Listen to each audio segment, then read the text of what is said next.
अच्छा जी, बिस्मिल्लाहिर्रहमानिर्रहीम। Now we will discuss about the second important component of penicillin, that is protein. Protein को भी इसी तरह ही हम पढ़ेंगे जिस तरह हमने कार्बोहाइड्रेट्स को पढ़ा है कि प्रोटीन होती क्या है, टाइप्स कितनी है, उसकी बेनिफिट्स क्या हैं और मतलब सोर्सेज क्या है। तो फर्स्ट ऑफ ऑल प्रोटीन्स की डेफिनेशन हम नोट करते हैं। देखिए, प्रोटीन्स ऐसे ऑर्गेनिक कंपाउंड होते हैं जिनमें 4 एलिमेंट्स लाजमी होते हैं, कार्बन, हाइड्रोजन, ऑक्सीजन और नाइट्रोजन। ठीक है। पहले 3 एलिमेंट्स तो कार्बोहाइड्रेट्स में भी थे, नाइट्रोजन नहीं था, इनमें नाइट्रोजन लाजमी होगा। ठीक है, तो आप ये नोट कर लें कि proteins are organic compounds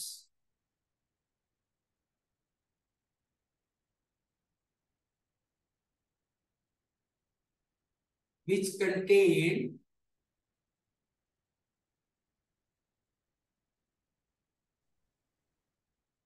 carbon, hydrogen,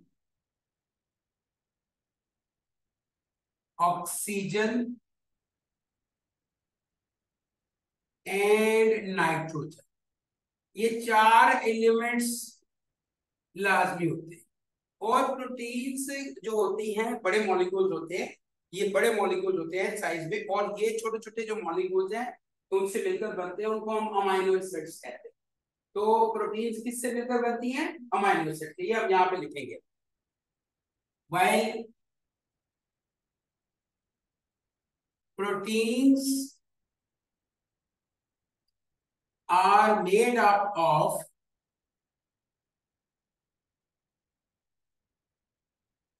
certain basic blocks called amino acids। ठीक है, तो ये है प्रोटीन की एक डेफिनेशन कि प्रोटीन में कार्बन, नाइट्रोजन, ऑक्सीजन, नाइट्रोजन होगा, और प्रोटीन किससे मिलकर बनेगी? अमाइनो एसिड से मिलकर बनेगी। ये आपने ध्यान में रखना है, अमाइनो एसिड से। अच्छा, अब बात ये है कि यानी इसका मतलब है कि अगर n अमाइनो एसिड्स हों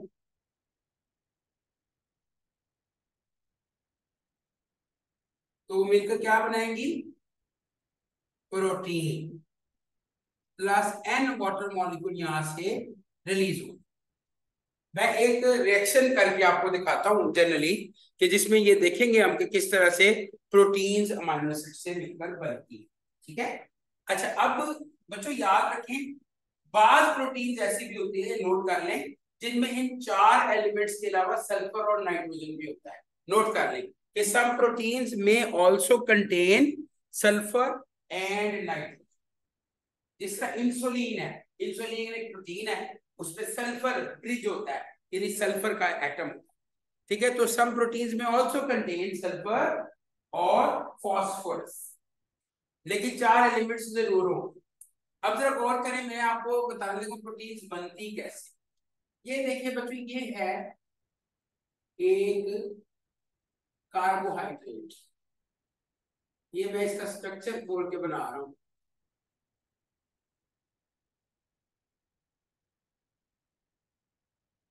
ये एक है, सॉरी, अमाइनो एसिड। ये समझाने के लिए बना रहा हूं, ठीक है। ये एक अमाइनो एसिड, ठीक हो गया। एक, ये एक स्ट्रक्चर नया बने, दरमियान वाला कार्बन है, सीधा COOH ग्रुप लगा हुआ है, इसको कहते हैं कार्बोक्सिलिक एसिड ग्रुप, और ये अमाइनो ग्रुप लगा हुआ है। इसी तरह ये दूसरा अमाइनो एसिड है,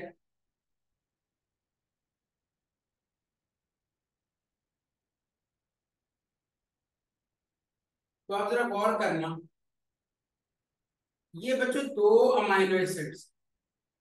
तो अब ये जब 2 अमाइनो एसिड्स आपस में कंबाइन करेंगे तो पता है क्या होगा? ये जरा गौर करें, यहां से, ठीक है ना जी, OH, और यहां से H, ये क्या होगा जी? यहां से रिमूव होगा। अब जब ये रिमूव होगा तो गौर करना है फिर क्या होगा, यहां से कार्बन का नाइट्रोजन के साथ क्या बन जाएगा? बॉन्ड। ये देखिए, इधर से भी रिमूव हुआ है, जाहिर बात है।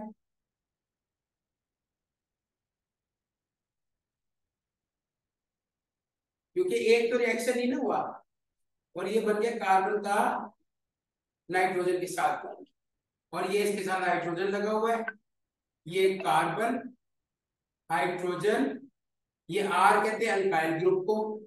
अब जरा गौर करें, अब ये गौर करें बच्चों, दो माइनस जुड़ गए ना, दो माइनस क्या हुआ बोला, जुड़ गए, और साथ में निकला क्या है यहाँ से, H2O, H2O निकला है। अब ये गौर करें, ये कार्बन और नाइट्रोजन के दरमियान क्या बन गया, एक बॉन्ड, जिसने क्या किया, इस अमाइनो एसिड को दूसरे अमाइनो एसिड से कंबाइन कर दिया।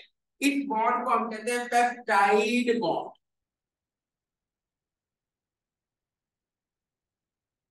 क्या कहते हैं, पेप्टाइड बॉन्ड।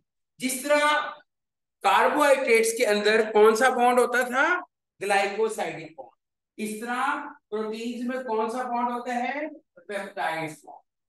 और इसको हम कहेंगे डाइपेप्टाइड। क्या बोलेंगे, क्योंकि ये दो अमाइनो एसिड्स के मिलने से बना है, तो दिस इज कॉल्ड डाइपेप्टाइड। ठीक है, ये बच्चों आपने ध्यान में रखना है, दिस इज डाइपेप्टाइड, और द बॉन्ड बना that is called peptide bond. ठीक है, ये मैंने बताया आपको, रिएक्शन करके इस तरह से अमाइनो एसिड जुड़ते जुड़ते जाते हैं, जुड़ते जाते हैं। Clear.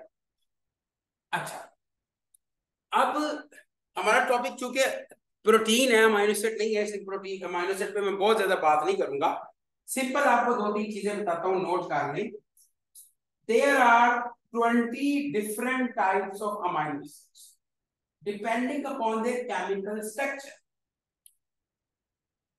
There are 20 different types of amino acids depending upon their chemical structure. Chemical structure के एतबार से अमीनो एसिड की कितनी टाइप्स हैं, 20। अच्छा, यानी 20 मुख्तलिफ तरह के अमीनो एसिड होते हैं। लेकिन बच्चों, यूटिलिटी के एतबार से, इंपॉर्टेंस के एतबार से, there are two types of amino acids. With respect to importance, there are two types of amino acids, essential amino acids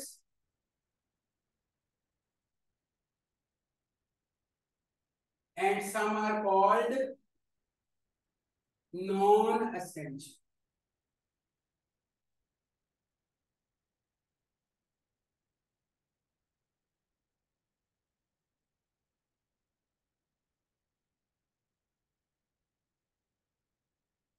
तो ये चीज आप याद रखिए बच्चों, यूटिलिटी के एतबार से दो तरह के अमीनो एसिड होते हैं, असेंशियल और नॉन असेंशियल, और स्ट्रक्चर के एतबार से कितनी तरह के होते हैं, 20।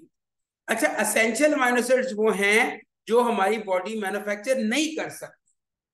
Those amino acids which are not manufactured by human body are essential, क्योंकि वो आपकी बॉडी नहीं बना सकती, आपको बाहर से इनटेक करने पड़े।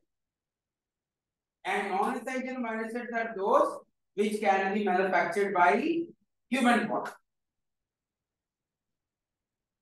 तो ऐसे अमीनो एसिड जो ह्यूमन बॉडी बना सकती है वो क्या है, नॉन एसेंशियल, और जो नहीं बना सकती उसको क्या कहते हैं, यस। ठीक है, वो जो नहीं बना सकती वो एसेंशियल है, जो बना सकती है वो नॉन एसेंशियल। That's it. अच्छा, अब ये होगी अमीनो एसिड्स की बात। हमारा टॉपिक अमीनो एसिड नहीं है, हमारा टॉपिक है प्रोटीन। तो मैं प्रोटीन की तरफ वापस आ रहा हूं। प्रोटीन की डेफिनेशन समझ में आ गई, और ये भी आपको समझ में आ गई होगी कि इस तरह के एन मॉलिक्यूल्स जुड़ेंगे तो क्या बन जाएगा, प्रोटीन का एक मॉलिक्यूल। अब है प्रोटीन्स की टाइप्स। इसकी पिक्चर ले लें, मैं इसको रब कर,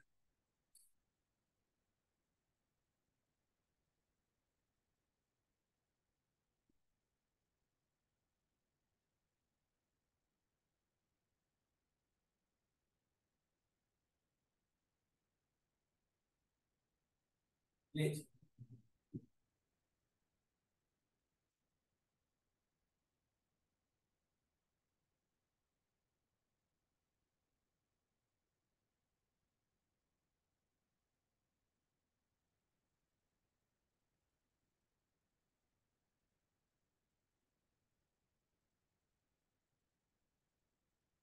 अच्छा जी, प्रोटीन्स को दो बेसिस पे हम क्लासिफाई करते हैं।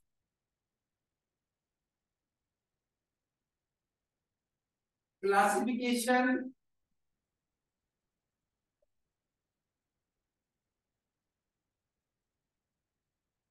Based upon structure.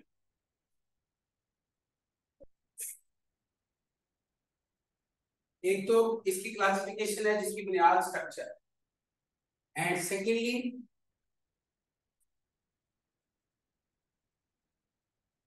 Classification based upon chemical composition. ठीक है जी, ये दो तरह से हम इसे क्लासिफाई कर सकते हैं। स्ट्रक्चर की बुनियाद पे इसकी चार टाइप्स होती है। Primary proteins,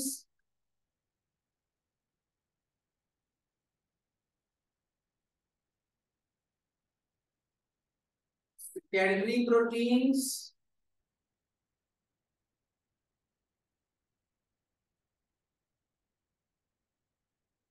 tertiary proteins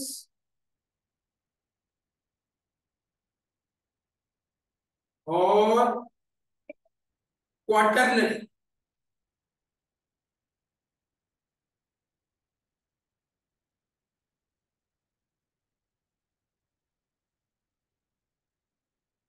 proteins primary, secondary, tertiary and quaternary proteins. ठीक है, ये हैं स्ट्रक्चर के एतबार से प्रोटीन्स की टाइप्स, ये आपने याद रखना, डिपेंडिंग अपॉन देयर स्ट्रक्चर। आगे आगे इसकी chemical composition, depending upon chemical composition इसकी तीन टाइप्स होती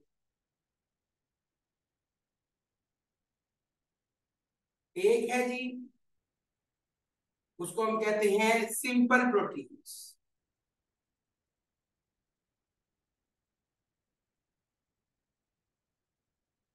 एक है जी, इनको हम प्योर प्रोटीन्स भी कहते हैं।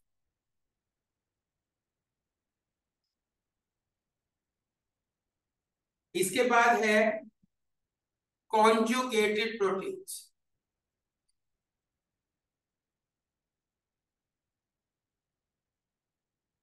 और इसके अलावा इसकी एक तीसरी टाइप भी होती है, उसको हम कहते हैं डिराइव्ड प्रोटीन्स। ठीक है, ये तीन टाइप्स हैं जी, depending upon their structure, chemical composition. Sorry, derived, conjugated, derived और सिंपल। क्लियर?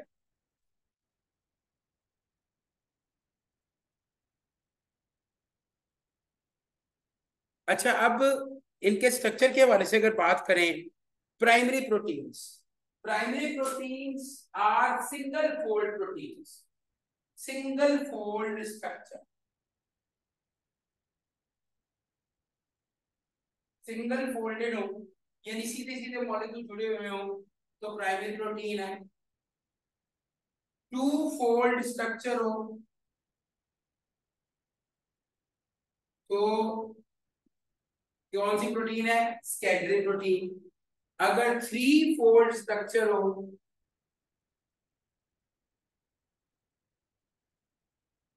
यानी मुख्तलिफ चेन मुख्तलिफ जगह से तीन तीन जगह जुड़ी हुई है तो ये टर्शरी है।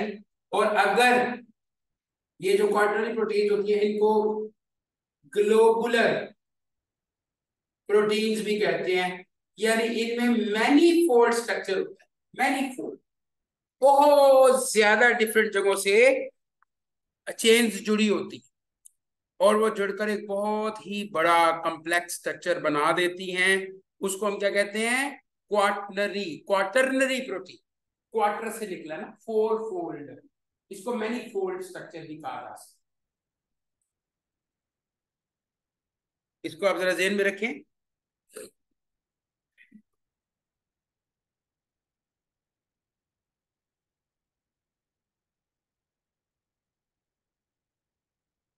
आगे चलते हैं सिंपल प्रोटीन्स पे, इनकी डेफिनेशन लिख लें। सिंपल प्रोटीन्स, अजान हो रही है, थोड़ा रुक जाएं जी, अजान हो रही है, जरा रुक जाएं।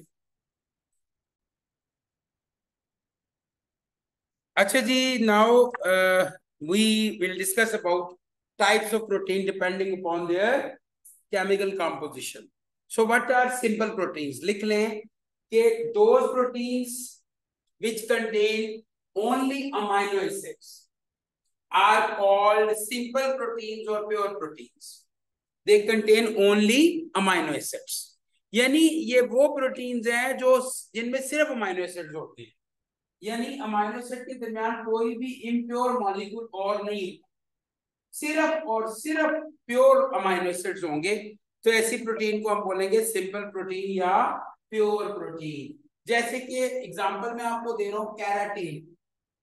कैराटीन प्रोटीन आपको पता है आपके हेयर्स में होती है, ये एक simple protein, pure protein. Elastin, elastin ये मसल्स वगैरह में होती है। कोलेजन ये ब्लड वेजल्स में होती है। ये सारी हैं सिंपल प्रोटीन्स यानी प्योर प्रोटीन्स। इनमें सवाए अमाइनो एसिड्स के कोई और मॉलिक्यूल मौजूद नहीं है। तो जो 100% प्योर प्रोटीन होती हैं उनको हम कहते हैं सिंपल प्रोटीन या प्योर। बट वो कॉन्जुगेटेड, बच्चों कॉन्जुगेशन का मतलब है मिलावट, यानी बीच में कोई ना कोई और चीज भी ऐड हो गई। So conjugated proteins are those proteins which contain amino acids plus non-amino acids, यानी इनमें अमाइनो एसिड्स भी होंगे और नॉन अमाइनो एसिड्स भी होंगे। नॉन अमाइनो एसिड से मुराद ये है कि ऐसा मॉलिक्यूल जो अमाइनो एसिड नहीं है लेकिन बीच में आकर अटैच हो, ऐसा पॉसिबल है ना? जब लंबा स्ट्रक्चर बन रहा है तो बीच में कोई और मॉलिक्यूल भी अटैच हो सकता है। अब वो है तो प्रोटीन ही, क्योंकि ज्यादा उसमें अमाइनो एसिड है लेकिन वो प्योर प्रोटीन नहीं। तो उस प्रोटीन को आप क्या बोलोगे? कॉन्जुगेटेड, यानी मिलावट वाली प्रोटीन सिंपली आप कह सकते हैं। जैसे कि एग्जांपल मैं आपको दे रहा हूं इसकी, फॉस्फोप्रोटीन्स,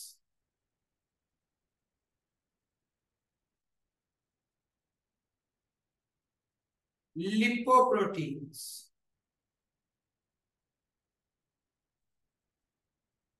ग्लाइकोप्रोटीन्स, इनके अंदर अमाइनो एसिड्स के अलावा नॉन अमाइनो एसिड्स भी अटैच हो गए। तो ये याद रखिएगा बच्चों, जो नॉन अमाइनो एसिड का पार्ट आके अटैच होता है ना, वो मिलावट वाला पार्ट, उसको कहते हैं प्रोस्थेटिक ग्रुप। क्या कहते हैं? Prosthetic group, prosthetic group. यानी ये वो ग्रुप है जिसने अमाइनो एसिड के साथ आके क्या किया है? अटैचमेंट कर लिया, लेकिन है ये खुद अमाइनो एसिड नहीं। जैसे ग्लाइकोप्रोटीन में ग्लूकोज या कार्बोहाइड्रेट अमाइनो एसिड के साथ आके अटैच हो जाता है, तो वहां पे आप उस ग्लूकोज को या कार्बोहाइड्रेट को क्या बोलोगे? Prosthetic group. सही है। आखिर में आज की लिए लास्ट वन चीज जो है वो है डिराइव्ड प्रोटीन। बच्चों जब आपने कोई चीज डिराइव करनी होती है तो आप किस में से करते हो डिराइव? प्योर में से। तो इसका मतलब है ऐसी प्रोटीन जो प्योर प्रोटीन के रिएक्शन की वजह से बने, उसको क्या कहते हैं? Derived protein. नोट कर लें, those proteins which are originated due to reactions of simple proteins, due to reactions of simple proteins, those proteins which are originated due to reactions of simple proteins या pure proteins with acids or enzymes, with acids or enzymes are called derived proteins. Those proteins which are originated from the reactions of simple proteins with acids or enzymes. Acids और enzymes के साथ जब simple proteins का reaction होगा तो फिर जो नई प्रोटीन बनेगी उसको आप क्या बोलोगे? डिराइव्ड। मैं आपको एग्जांपल से समझाता हूं ताकि आपको बात समझ में आए। हमारे स्टमक के अंदर, हमारे स्टमक के अंदर ये है स्टमक, एक प्रोटीन होती है इसको हम कहते हैं पेप्सिनोजेन। ये होती है जी पेप्सिनोजेन। ये एक प्योर प्रोटीन है, 100% प्रोटीन, लेकिन ये एक्टिव नहीं है। ठीक है, एक्टिव नहीं है, ये प्रोटीन को डाइजेस्ट नहीं करेगी। लेकिन जब हमारे स्टमक में से HCl इसके साथ मिलता है तो बच्चों इस रिएक्शन की वजह से बनता है पेप्सिन। अब पेप्सिन क्या है? ये भी प्रोटीन है, लेकिन ये एक्टिव प्रोटीन है। अब मुझे ये बताएं कि पेप्सिनोजेन तो प्योर प्रोटीन थी, पेप्सिन क्या है? कौन सी प्रोटीन है? Derived protein. क्योंकि उस प्योर प्रोटीन का रिएक्शन हुआ HCl के साथ और जो प्रोडक्ट बनी वो प्रोटीन बनी, वो प्रोटीन कौन सी बनी? डिराइव्ड। इसी तरह हमारी बॉडी में कई डिराइव्ड प्रोटीन्स बनती हैं, पेप्टोन्स हैं, ठीक है ना जी, प्रोटियोजेज हैं, मैं वैसे एग्जांपल्स दे रहा हूँ, पेप्सिन है, so all these are derived. So all those proteins which are originated due to reactions of pure proteins are called derived proteins. So this is all about today's lecture. Inshallah, we will continue next lecture. इसकी फिर applications वगैरह sources पे हम बात करेंगे later on. Thank you very much.